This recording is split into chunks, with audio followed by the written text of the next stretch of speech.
Hey guys, welcome back to the channel, or as I like to call it, our little corner of the internet. I am glad you're here and I'm super excited to go over these clips with you. I have to remind you, this is for entertainment purposes only. Do your own research. Don't assume anybody agrees with these clips. You know, we're all just trying to learn and we're all just here to have fun. So let's get on with it like that and like that. Cloud seeding is something that I studied in school for meteorology, weather modification. Back when I went to school, it was like, I've poo-pooed a little bit. It was too expensive. It's not efficient enough. Well, guess what? When you get desperate and then technology gets better, 20 years later, here we are. Cloud seeding is ramping up so big. You see me there showing that flare on the plane. They send silver iodide into the clouds, and then it makes it snow more. Oh, wow. So they can't make a cloud, right? But they're taking storms that are already there and then giving it a little boost. Cool. I actually think that today, where I live, this exact thing happened. And of course, maybe it was just the magic of the weather. But earlier, I mean, it was chilly and frost was on the ground and everything, but it was a fairly blue sky day. And then I saw a lot of, con/chemtrail things going on, a lot of spotting in the sky. And I kind of took note of it. And then I was out running a couple of errands, and then on the way back to my house, it just started snowing super hard. I didn't know it was supposed to snow. And then, I just looked over at the sky, and on one side, it was still kind of bluish and not that bad. And then on the other side, it was this weird grayish purple thing, like haze going over the entire sky. Wild. Not gonna say that's what happened, but it was snowing really hard here though. How's weather where you guys are? Guess it's getting the cold time. There's something called the Purple Eye Club or Purple Eyed Club or Black Eyed Club, where celebrities have randomly appeared with a black eye, mysteriously, like out of nowhere, like from one day to the next. And it ranges from Barack Obama to the Pope to Adam Sandler, Madonna, all of these like famous icons showing up with a black eye. This is also part of an initiation into the Illuminati. It's definitely communicating something. Right. Nothing is unintentional and nothing is just like accidental. Like these things aren't just coincidental and you just shrug it off. And most of these celebrities don't have freedom of choice for themselves because they are surrounded by yes men and they are surrounded by their handlers. And so every decision is preemptive. Like every decision is basically made for them. It's a little odd, but I mean, how can you say that's for initiation into the Illuminati? Some of these people are very old. I mean, were they not already in the Illuminati? Because I feel like we're proving ourselves wrong by saying that. I don't believe it's to get into the Illuminati, but I would not doubt that it was it has to be some sort of ritual. How do these people get hurt? I don't know. I think the only time I ever had a black eye in my life may have been when I had to have dental surgery when I was a kid. And afterwards, my eyes were, all black and blue. I think that was the only time. Certainly not as often as these people seem to get them. I call it the Panda Club. Hey guys, just a quick reminder that I make these videos every single day from Monday through Sunday, or if you'd rather think about it this way, Thursday through Friday. Whatever works for you, just know I'll be here every day, unless otherwise noted, which I usually put in the community section. So if you're not already subscribed and you're enjoying the video and you want to hang out tomorrow and you want to get the updates, go on ahead and hit the subscribe button. I really appreciate every single person who's already done that and every person who will do that because this is amazing. And I just want to say thank you. So I won't hold us up any longer, but to say we have a bunch more to go. So let's get back to it. Hello. So yeah, this one. You may have known about this. I apologize if you do, but I just learned and it's weird.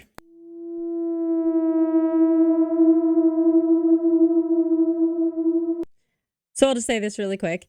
What this says, sorry for the pause right there. But it says, it took me 19 years to realize Nickelodeon was hijacked in a 2005 Spongebob episode. Now, 1 second. We're not done.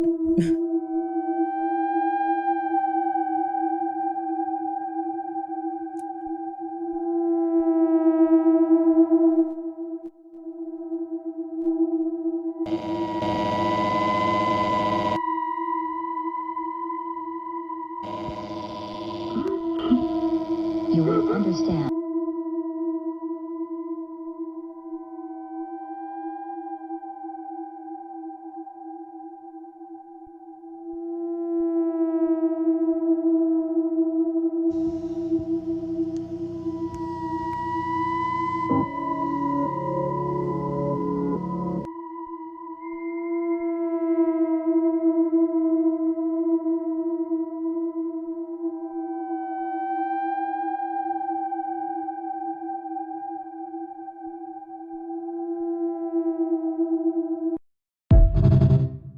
Okay. Has anyone else seen this episode? Because when I found this clip and decided that I wanted to add it, I went to hunt for it. And I found it. I watched it. I skipped through it a little to try and find out where these parts were that they're talking about. And I will admit that there is glitching. I see the glitching. I see there's a message from Nickelodeon or Nicktoons or whatever saying, be right back. Then there's like some strange other message that says something about meeting again in heaven someday. And I don't know. It's very strange, but I did not see a man's face. I did not see anything about this house or the kids or any of this much assumed stuff. Now, I will say that I found the clip on the internet, so maybe there was more to it. I got the impression that I saw the whole episode, but there has to be something more because I did not see that. I'm not going to say it doesn't exist because maybe it does and I just didn't see that part. But have you ever seen this? Because it's very odd, and it's also odd that they would keep it up. Like, just stop. If you're hijacked, you stop. Especially on a kid's show, you have no idea what's going to happen. Weird. One night, a homeless man settled down to sleep, unaware it would be his final rest. Moments after he drifted into a deep slumber, a street corner camera captured something extraordinary, a ghostly figure rising exactly where the man lay. Upon closer inspection, the ethereal silhouette perfectly mirrored the man himself. Could this be a rare glimpse of his soul departing? Perhaps such phenomena happen all around us when someone's life ends, unseen by our eyes, but visible through the lens of a camera. This one has me a little convinced as well. More than a little. I'm pretty convinced. I'm convinced. It's interesting. And it makes sense that this would be captured and somebody would find it, because what I think about a lot of these videos that are on camera and security cameras is you either have to get an alert. I have, there are security cameras here. So you either have to get an alert or be curious enough to check. These people, this is obviously a business or some sort of security camera out in an alleyway. It's not there to watch him. It's not like this guy's YouTube channel of sleeping or something. It's just what probably happened is obviously he passed away, if that's true. And I'm sure police wanted to see if there was video camera right on them, on this person, and they saw it. That's what I kind of presume, or somebody wanted to see it for that reason. And it looks pretty legitimate to me. I'm going to go ahead and say, yeah. What do you think? What does home mean to me? Listen and watch. It's my sanctuary. Telling you the It's the truth. one place I can let my guard down. It's where I can just kick back and be totally comfortable in my own skin.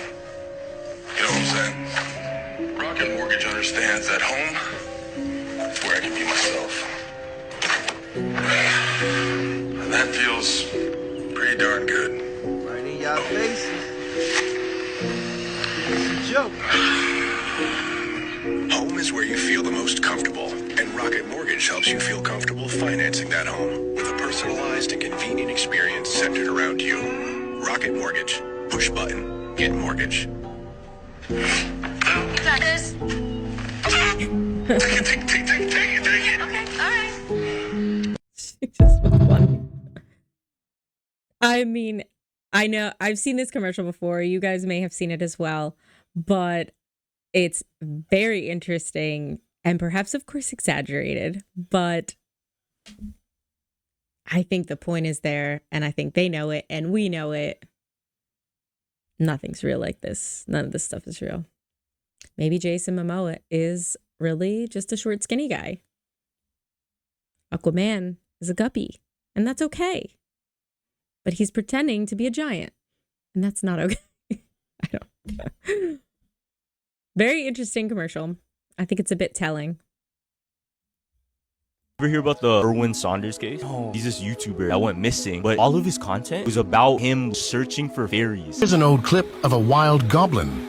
And it sounds dumb, right? It sounds like he's searching for pixies, he's searching for fairies. But he was serious. It's his whole channel, but it might very well be like his whole life. He was posting consistently almost every single week until he posted his last video. And all it was, it's a cryptid drawing of fairies around a stone. And it had these weird symbols on it. Yeah. And that was it. That was his last video. That's it? People are saying he found like the secret to something. Yo. He might have went missing because of where he explored to. Yeah. I decided to look into his content. And it has to be CGI though. This probably all fake. After his last video, he ended up uploading again, fam. He smarted. What he did, he made it seem as if he went missing so he can. Yeah, so I looked into this one as well because I think that's important. And I have seen this guy's content prior to hearing that he was missing. Of course, devastating because he seems like such a wholesome. I just like hanging out in the forest. And I assumed that the fairies weren't real. I don't think anybody's like, oh, look, he's the fairy whisperer or anything like that. He just makes beautiful content that makes you feel whimsical and happy. And if that's kind of your thing, it's really joyful. So it was disappointing and really sad to hear that he was missing. And when I saw this clip, that's when I heard. So I looked into it, and there's someone else out there saying that his name is not actually Erwin Saunders, which is what his Instagram, I suppose, says. It's actually Paul Smith. And I guess he has an account where he has the files of how he makes the fairies through, computer programming and stuff like that. I'm not sure if any of that part's true or if he's actually Paul Smith, but I do hope he's okay. That's for sure. He does bring joy to this world. What a wholesome thing to do. Just make fairy videos. Not hurting anybody. I love it. Hope you're okay, Erwin. We love you. We're going to get to a point where we have longevity escape velocity, and it's not that far away.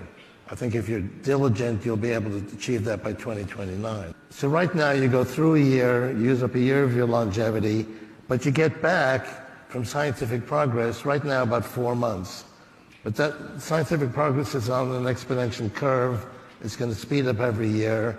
And by 2029, if you're diligent, you'll use up a year of your longevity with the year passing, but you'll get back a full year. And past 2029, you'll get back more than a year. So, do you think that anybody in this audience, in their current biological body, will live to be 500 years old?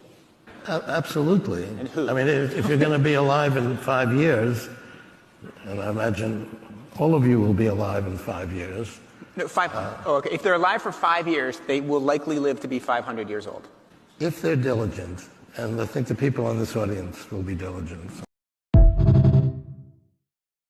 I hadn't thought about that. We do think about technology progressing and healthcare, if you want to say progressing, and all of that kind of stuff, but we don't think about it exactly in relation to our lives in this way.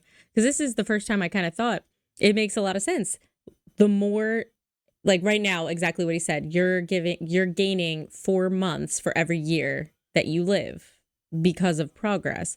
And once we hit the point, because it's exponentially growing, once we hit the point of a year, now you're gaining more than a year every year.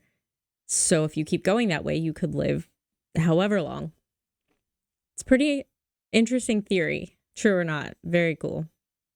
Different things to think about. People are just walking in front of it like we're not recording. It happens. People are people. None of it's intentional. Never attribute to malice what can be attributed to incompetence. It's far more likely that they're all in their own worlds, doing their own thing. They're not paying attention to the world around them.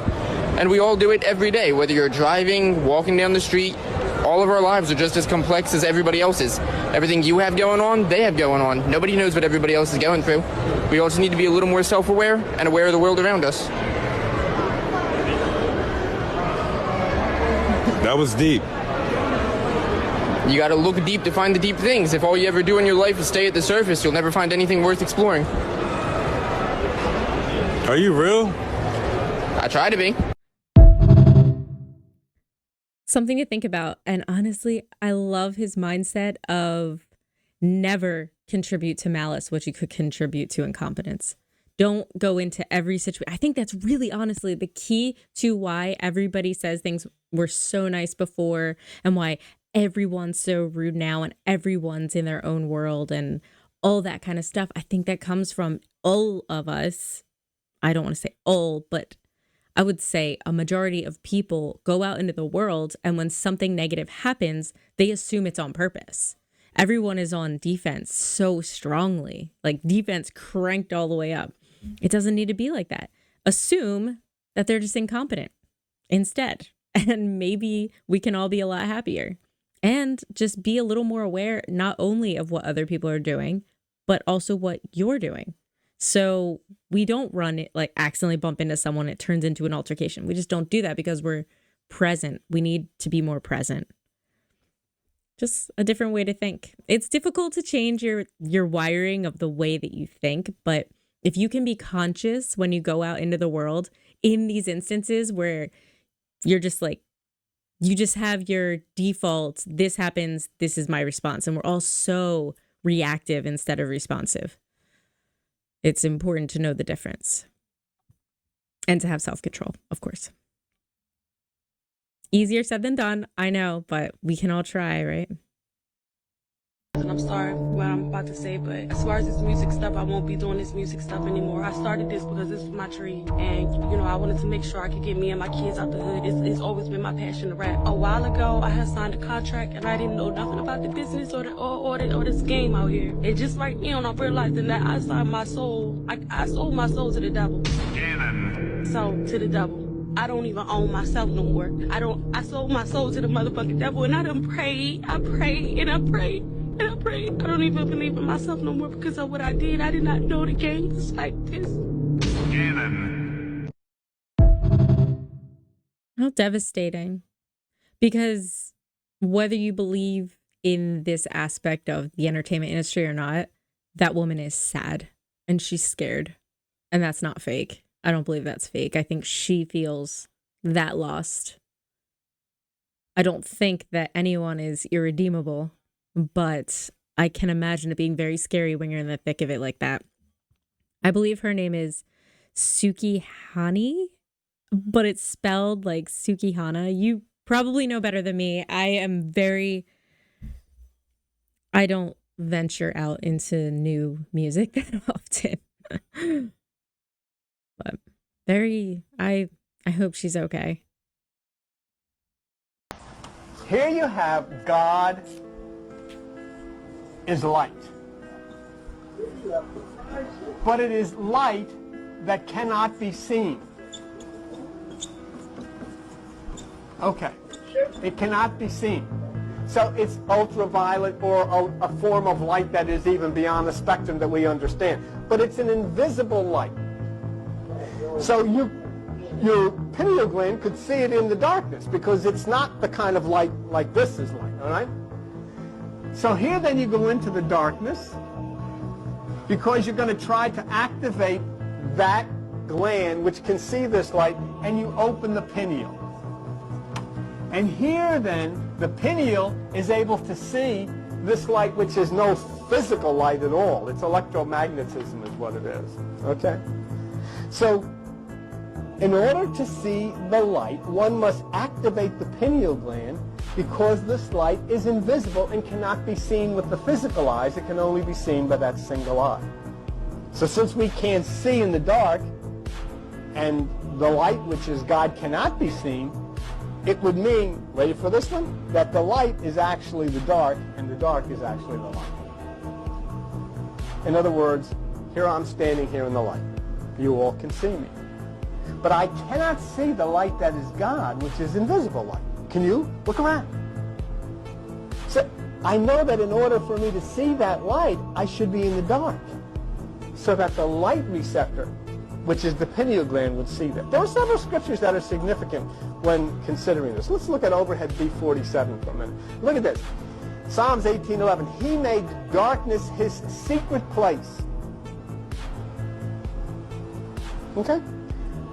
When you pray, enter into your closet, shut the door, and pray to your Father, which is in secret. Whoa, wait a minute. You see two words here that are very similar? Secret and secret. Pray to your Father in secret, in his secret place. Where? In the darkness. Meditate in the darkness. Look at Amos here. Woe unto you that desire the day of the Lord. To what end is it for you? The day of the Lord is darkness and not light. And again, shall not the day of the Lord be darkness and not light, even very dark and no brightness in it? Why? Why does it have to be dark? Because the pineal gland becomes active in the darkness. And Jacob says, I have seen God face to face. You see, and I did this again last night. You may not like that. You may say, I want to meditate in the daytime. Go ahead. And I do too. Go to the beach. And it's 250 degrees and the sun is shining and everybody's sweating to meditate. Go ahead. And it's a beautiful place to meditate. Meditate about the family. Meditate about your health.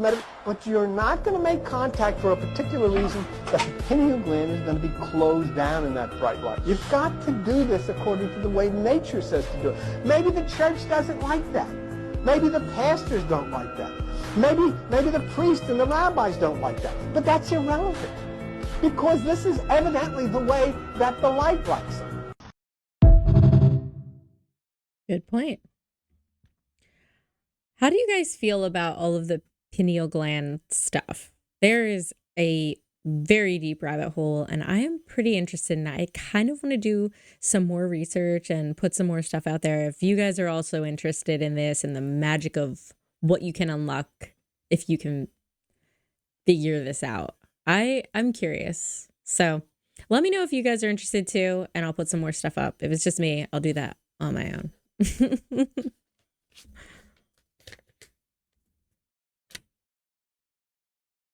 Oh, darn it. 9 things that have happened since Diddy was arrested. Leonardo DiCaprio left the country after photos and videos were released of him at Diddy parties.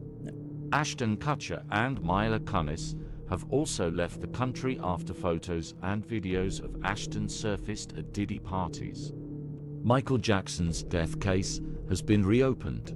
Whitney Houston's death case has also been reopened. Beyonce lost 5 million followers and is being investigated.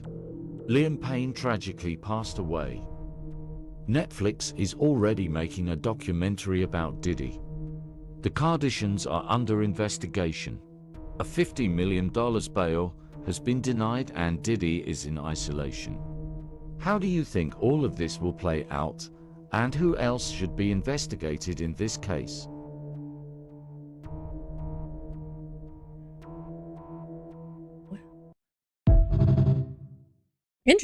Interesting information. A lot of this I did not know.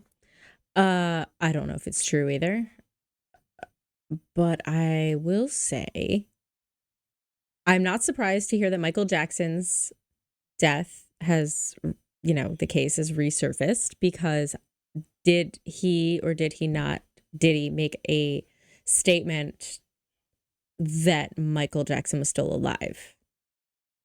I thought that's what I understand. I've heard it from multiple sources. Again, I don't know these people personally, so I can only go by what news is out there, just like you guys. What's going on with Whitney Houston, though? Does anybody know the Diddy Houston connection?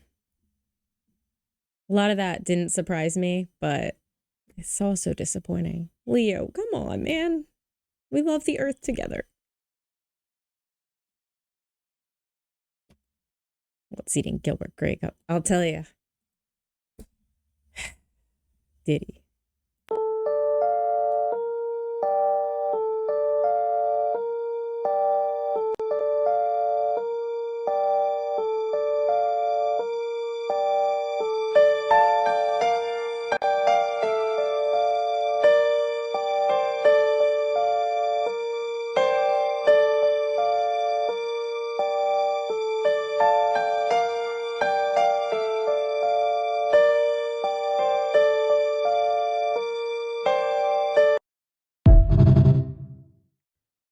Well, my first reaction to this, besides, wow, that's pretty, is I will never be able to show you if this is true or not because I would never rub two crystals together like that. There's no way you're not wearing it down. She felt it like, no, duh, it's warm.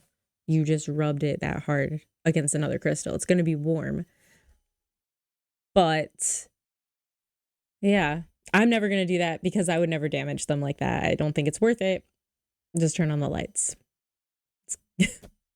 But very cool. Crystals have more power than any of us realize. Oh, I just saw this little documentary yesterday on, I forget. It's a mansion. It belonged to the Vanderbilt family, I believe. And they had a summer home. Oh, what was it called? Darn, I'm sucking at this story. Oh my gosh. It was like Breaker Mansion or something like that. Look into it. The documentary is really good. The guy you may not think is that interesting at first, but you are so wrong. He's really good at this and he's really invested in this mansion and does a great job at making this video. It's a beautiful job. I think it's open to be a museum. But the part that I'm trying to get at is a lot of the rooms, and he even mentioned this, they have a lot of crystal and mineral inlays. There are many kinds of crystals like that, like jasper and my gosh. There's a lot of quartz stuff and just a lot. It's really cool and interesting. And it was mentioned that is a spiritual kind of thing that they may have believed in, that the crystals have healing or success abilities to help you with those things. So I don't know, kind of a tangent, but worth looking into. It was good. And I believe it was Breaker Mansion and it was the Vanderbilts. And it was on YouTube. Crystals are magic. That's all.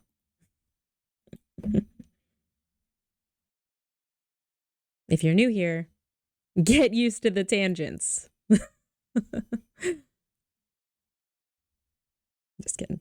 Fifth time I had watched the video, I noticed something in the corner of the room, which is actually my daughter's room. So I screenshotted it and I just zoomed in on it. My heart just dropped. I could feel my face, all the blood in my face ran. I mean, it scared me. I don't like that. I don't like that. I'm not even going to talk about it. I don't like it. Mm-mm. You're damaging an entire industry. I'm sorry, I'm not trying to. I'm just trying to say that it's a very important, serious topic. So when are we going to apologize to Mr. Corey Feldman? Watch this. I'm saying that there are people that were the people that did this to both me and Corey that are still working, they're still out there, and they're some of the richest, most powerful people in this business. And they are And they do not want me saying what I'm saying right now. Are you saying that they're pedophiles? Yes. And that they're still in this business? Yes. That's what, and that's what you were saying in your book. When you talk to They don't want me here right now. Trust Corey, me. They want me dead. there are a lot of parents out here who want to put their kids in this business. Their kids are cute, they're great actors. What would you say to a parent who just has the best of intentions, who's coming here with their child? If you're saying that there's a lot of predators in this industry. It's a many-feathered bird, okay? That phrase. It's a many-feathered bird, okay? Be careful what you wish for. Let me show you what that phrase means. A many feathered bird. It means that people with similar interests, similar likes, and characteristics will usually spend time together. People that are similar tend to associate with each other. The word flock is used to describe a group of birds.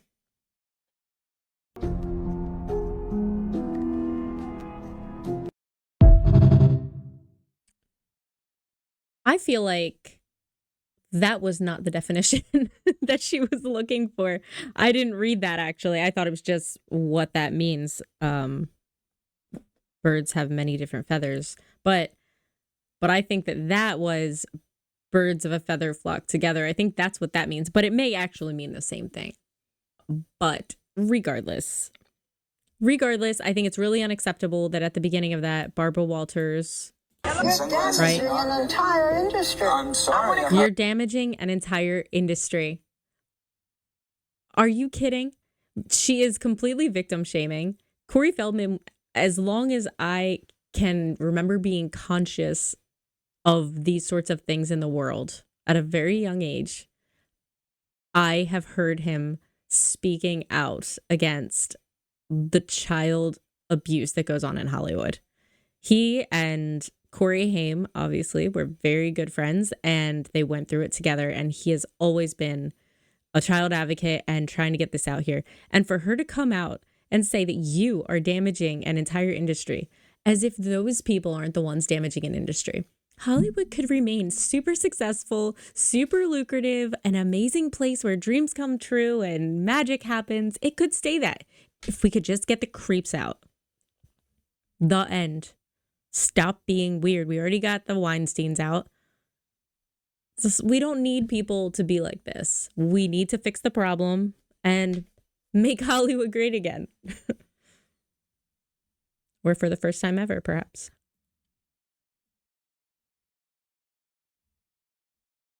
Okay, so this is going to be the last clip. It's just cute and humorous, and I love it. People's brake lights go on, and all it is a hairdryer.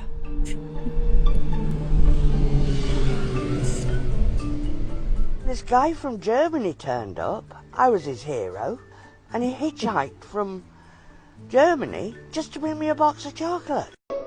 When you've got cars and bikes going meow, meow, meow all up and down the road, it had to stop. And children now are safe. Quite simply, by picking up one of those and going like that, I have never seen so many people's brake lights go on, and all it is a hairdryer. If they don't like it, that's tough. I live here, my friends live here, my friends' children live here, and if we can't be safe in our own streets, how the hell are we going to be safe in the world? Well, she's not wrong. I think that's amazing. I think it's cool that she does that. It's funny because it's just a hairdryer, and she's just pointing at people and they just think it's a little speed trap thing. I think it's funny. And I think it's cool because it is dangerous. Some roads, I mean, there's a time and a place for speeding. I'm just, let's be honest. We all speed sometimes. It's not safe. There could be no other cars on the road and your tire just hits something wrong, or just the way that the little rocks are in the asphalt or the cobblestone or whatever you're driving on.